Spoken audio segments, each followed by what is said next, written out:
네, 경제 소식을 빠르고 친절하게 전달해 드립니다. 오늘 굿모닝 경제는 이정환 한양대학교 경제금융대학 교수와 함께하겠습니다. 어서 오세요. 어서 오십시오. 자, 가계대출 증가세가 지금 가파르게 이어지고 있습니다. 방금 전에도 저희가 보도를 해드렸는데 금융당국이 규제 카드를 좀 꺼내 들었는데요. 먼저 특례 보금자리론 대상자 크게 좀 줄이기로 했죠. 이렇게 가계대출이 증가하는 이유를 사람들이 여러 가지 대고 있는데 크게는 뭐 두 가지로 보고 있습니다. 예. 일단은 이런 정책 자금의 증가라고 이야기하죠. 최근에 이제 고금리 상황이 지속되다 보니까 집 사기가 너무 어렵다는 이야기 있었고요. 이에 따라 정책 자금을 좀 저리에 제공해주면서 어떻게 보면 집을 살 수 있게 한 것이 가계대출 증가세를 이끈 것이 아니냐라는 그런 평가가 하나 있습니다.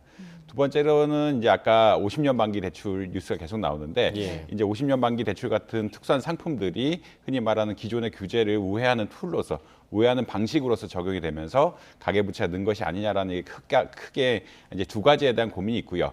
이제 규제 강화에 대한 얘기는 특례 보금자리론이라는 이제 정책 금융인데요. 사실 이제 금리가 올라가다 보니까 아무래도 이제 집 사기가 어렵고 이에 따라 특례 보금자리론을 만들어서 소득에 비교적 구애 없이 9억 이하의 집에 대해서는 살 수 있게끔 흔히 말하는 5억 가량 저리로 이제 금리를 빌려주는 저리의 금리로 돈을 빌려주는 이런 보금자리론이 생겼는데요. 그렇기 때문에 이제 보통의 이런 것들 서민금융이라고 이야기하는데 일반적으로 서민금융은 소득 기준 같은 것들이 굉장히 강했는데 지금 보시면 알겠지만 부부 합산 연소득 1억 초과도 다 될 정도로 이제 소득에 대한 기준은 없었다. 그리고 이제 DSR 규제가 폐해가는 어떤 특수한 어떤 상품이었다라고 보고 있는데 이제 이것에 대한 공급을 좀 줄이겠다. 그리고 특수한 흔히 말해 서민금융의 목적에 맞게 실제 서민주택을 사는 그러니까 실제 집이 필요하고 서민주택이 필요한 사람들에게 공급하겠다는 의미로서 일반 특례 보금자리로는 좀 줄이겠다라는 이야기를 하고 있고요. 그다음에 우대형 특례 보금자리로는 지속적으로 유지하겠다라는 이야기를 하고 있는데 일반 특례 보금자리로는 부부 합산 소득이 1억 이상이 되고 집값이 6억부터 9억까지 하는 조금 어떻게 보자면 좀 집값이 비싸고 소득이 많은 사람들한테 주는 혜택이었기 때문에 지금 가계 부채가 늘어나는 시점에서 이런 분들에게 혜택을 주는 것이 바람직하느냐 그런 것 같지는 않다. 그렇기 때문에 이러한 자금을 우대하는 흔히 말하는 진짜 서민금융에게 돌리겠다라고 보시면 될 것 같습니다. 그래서 6억 이하 그다음에 부부 합산 소득 1억 이하의 그런 분들에게만 이제 특례 보금자리론을 계속 지원하겠다라는 그런 의지를 천명한 것이라고 보시면 될 것 같습니다. 예. 네. 앞서 50년 만기 상품도 이제 주택담보대출 증가세 주 원인으로 꼽힌다 이렇게 얘기를 해주셨는데 이것도 좀 손보기로 했더라고요. 만기를 40년으로 줄인다고요. 예, 이제 50년 만기 상품이란 것은 결국은 내가 한 해 갚아야 나가야 될 원금이 줄어들게 되는 효과가 발생합니다. 아무래도 30년에서 50년이 늘어나게 되면은 예를 들어서 원금은 60% 정도 감소하는 이런 효과가 있거든요. 그렇다는 얘기는 흔히 말해 DSR 규제라고 보통 이야기하는데 내가 갚아야 나가야 될 원리금 원금하고 이자가 내 소득에 비해서 얼마나 배수를 맞춰야 되느냐, 뭐 40%로 보통 기준을 잡는데 이것을 맞춰야 되는 규제가 있는데 이것을 우회하는 방식으로 쓰지 않았느냐. 결국은 만기가 늘어나게 되면은 우리가 갚아야 나가다 원금이 줄어들게 되고요. 원금이 줄어들게 되면은 흔히 말하는 DSR 규제, 원리금에 관련된 규제에 대해서 우리가 우회할 수 있는 이런 방법으로 된다라는 그런 견해가 생기면서 결국은 이런 것을 좀 줄이자. 그러니까 50년 만기지만 이걸 40년 기준으로 해서 그러니까 예를 들어서 원금을 40년 기준으로 하기 때문에 어떻게 보자면 DSR 규제를 우회하기 어렵게 만드는 그런 상품이다라고 보시면 될 것 같습니다. 이렇게 만기가 늘려놓으면 사실 주택 사기는 좋거든요. 주택 사고 그다음에 내가 원리금 갚아나가는데 좋긴 하지만 지금과 같이 가계 부채가 늘어나고 있고 주택 가격이 약간 어떻게 보면 변곡점을 가질 수 있는 이런 시점에서 너무 늘려놓는 것이 부적합하다. 그리고 이제 50년 만기 이러한 흔히 말하는 상품을 쓰신 분들이 실수요자가 아니었다라는 또 평가가 있으면서 실수요자가 아니었다는 평가는 어떤 거냐면 결국 1주택자라든지 2주택자 그러니까 무주택자가 이 50년 만기 대출을 해서 집을 샀을 때 어떻게 보면은 사실 정책 목적이 달성되는데 반 정도는 1주택자나 2주택자 그 이상이었다라는 그런 평가가 나오면서 이것에 대한 규제를 조금 강화하겠다라는 그런 이야기를 보이고 있는 것 같습니다. 예.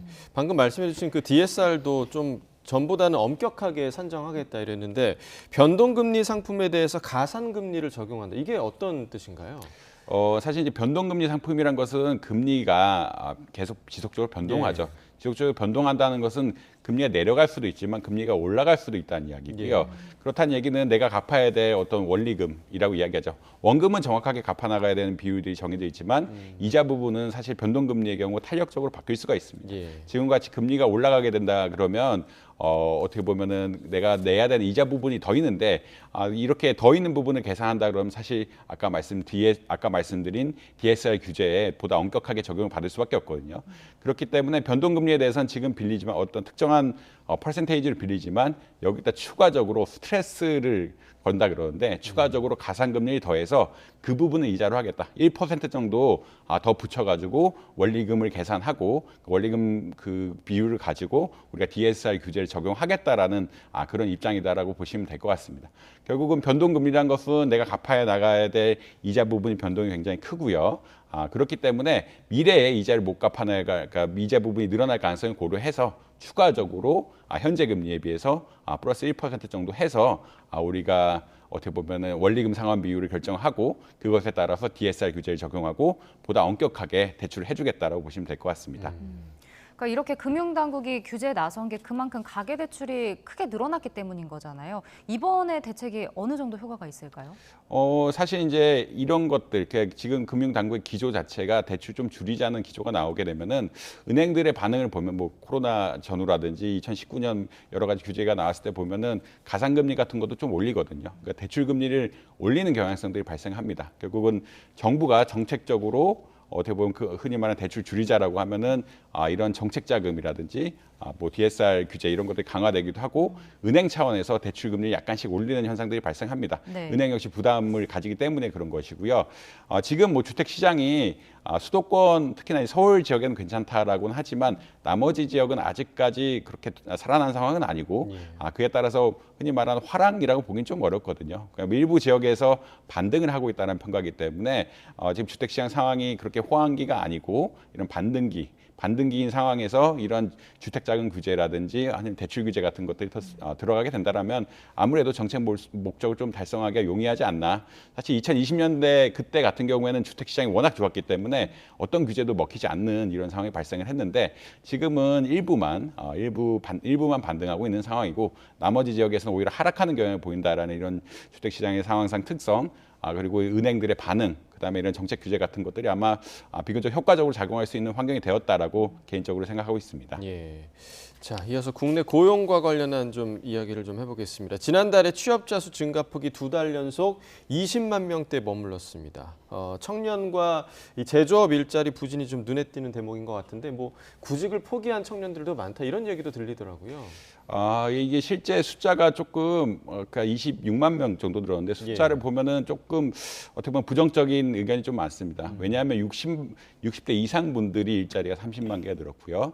그 말은 나머지 부분은 3만 5천 개 정도가 감소했다라는 이야기거든요. 특히나 이런 것들이 청년층에 집중이 되면서 뭐 10만 3천 명이 감소했다라고 이야기하고 있는데 결국은 이제 청년층 인구 자체가 줄어드는 것도 있고요. 그 다음에 청년층들이 실제로 구직을 안 하는 이런 양상들이 겹치면서 결국은 청년층 일자리가 굉장히 줄어들고 있고 노년층 일자리가 많이 늘어나고 있다라고 보시면 될 것 같습니다. 특히나 이제 주목할 지표는 여성 근로자들이라고 보는데 지금 보면은 여성 근로자들은 늘었지만 오히려 남성 근로자는 감소했거든요. 그 여성의 고령 근로자가 늘었다는 이야기는 건강, 돌봄 그리고 이런 분야 보통 일시적인 잡이라고 이야기하는데 굉장히 단기간에 일하고 건강 돌봄업을 하는 이런 분들이 많이 늘었다는 이야기고 기본적으로 이런 업들은 일시적인 서비스업이기 때문에 국가 경제에 전반적으로 중요한 역할은 제조업하고는 좀 상관관계가 없다. 그러니까 우리나라 경제가 어떤 고용은 늘어나고 있지만 고용의 질 결국은 40대, 30대에 제조업 직장들이 많이 늘어나야 중산층이 탄탄해지고 이러한 직업이 오래 갈 수가 있는데 지금 나온 데이터들을 보면은 여성, 고령, 그리고 일자리 자체가 건강, 돌봄 이런 쪽에 집중이 되다 보니까 일자리 질이 좀 나빠지고 있는 것이 아니냐라는 그런 우려가 있고 실제 이제 수출 같은 것들이 위축되면서 어려워지는 경기 상황들이 반영되고 있는 이런 상황이다. 그리고 고령화 추세 같은 것들이 반영되고 있는 것이 아니냐라고 뭐 개인적으로 평가하고 있습니다. 예. 네. 그리고 또 국제 유가도 최근에 급등하면서 수입 물가도 오름세를 보이고 있는데 지난달 수입 물가를 보면 1년 5개월 만에 최대 수준으로 올랐거든요. 이러면 정부가 이제 하반기 물가 관리하는 게 좀 어렵지 않을까요? 예, 그래서 이제 한국은행에서 인플레이션율을 어떻게 해야 되느냐, 사실은 물가에 대한 고민이 굉장히 깊어지고 있습니다. 지난달 지표로 보면은 석탄하고 석유 제품 가격, 수입 가격의 상승률이 13.7%고요. 특히나 또 영향을 미쳤던 것이 이제 중국의 부동산 위기가 있고 이에 따라서 환율이 올라갔거든요. 우리나라 환율이 올라가면서 결국 수입 물가가 굉장히 올라간 현상들이 발생했습니다. 환율이 1260원대에서 1340원 이렇게 올라가면은 물가 흔히 말해서 환율이 한 8% 정도 오른 거고, 이렇게 8% 오르면은 수입 물가에 직접적으로 반영될 수밖에 없거든요. 이런 두 가지 요인들, 결국 에너지 가격 상승하고 환율 변동이 결국은 이런 수입 물가 상승을 이끌었고요. 이렇게 수입 물가가 보통 2달 혹은 3달에 지나면 소비자 물가 지수에 반영이 된다라고 이야기하고 있거든요. 이미 이제 그러니까 지난달 소비자 물가 지수 자체가 3%를 넘었고, 이런 지금 수입 물가 상승들이 향후 반영될 것으로 예측을 한다 그러면 앞으로도 수입 물가가 3%, 죄송합니다. 소비자 물가 지수 상승률이 한 3%대를 계속 유지해서 흔히 말하는 통화 정책 운용에 좀 부담을 주는 이런 상황이 될 수 있다라고 보시면 될 것 같습니다. 아무래도 물가가 계속 상승하게 되면은 금리를 또 안 올리기가 어렵거나 금리를 낮추기는 정말 어려워진 상황이 발생하거든요. 그래서 이제 부담이 되는 이런 상황들이 되었다라고 보시면 될 것 같습니다. 네. 자, 미국 물가 얘기도 좀 해보면 어젯밤에 발표가 됐거든요. 미국 8월 소비자 물가 지수가 시장 전망을 좀 웃돌았습니다. 예, 미국 소비자 물가 지수가 이제 3.7% 정도 나왔는데 시장의 기대값은 3.6%였습니다. 0.1% 정도 더 나왔다라고 보시면 될 것 같고요. 역시 에너지 가격 상승이 컸다. 그러니까 미국 휘발유 가격으로 측정을 하는데 휘발유 가격이 거의 10% 이상 오르면서 반 이상 이 소비자 물가 지수 상승을 견인했다라고 보고 있습니다. 특히나 이제 에너지 가격 흐름이 지금 좀 굉장히 변화가 심한데, 사실 이제 3월 달에 비해서 한 30%가량 올랐다라고 보통 생각을 하고 있거든요. 3월이 거의 저점이었고 이게 30%가량 오르면서 미국이나 한국이나 물가지수 상승을 견인하는 이런 역할을 하고 있다라고 보시면 될 것 같고요.